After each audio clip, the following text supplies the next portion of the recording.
నిజంగా నిన్ను నన్ను ఆయన ఎత్తుకొని నడిపించకపోతే ఇన్నాళ్ళు మన మనుగడ సాగేది కాదు. మనకెదురైనటువంటి ప్రతికూలతలకి, మనకెదురైనటువంటి సుడిగుండాలకి, మనకెదురైన శోధనల జడికి ఎప్పుడూ అయిపోయేవాళ్ళం. ఇన్నాళ్ళు మన మనుగడ ఎక్కడ? కానీ ఇంకా మనుగడ సాగుతుందంటే ఆ శ్రమల పర్వంలో ఆయనే మనల్ని చంకనెత్తుకున్నాడు. ఆయన నమ్మదగినవాడు, ఎంతైనా నమ్మదగినవాడు. కృంగిపోవద్దు. ఆయన పాదాలే పెన్నేసుకుందాం. ఎంత శ్రమ కలిగిన ఆయన పాదాలే పెన్నేసుకుందాం, ఆయన పాదాలే చుట్టేసుకుందాం. ఆయన్ని అడుగుదాం, దారి ఆయనే చూపిస్తాడు. ఆమేన్.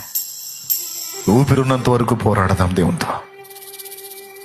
గెలుపు మనకిస్తాడు ఆయన. ఆమేన్.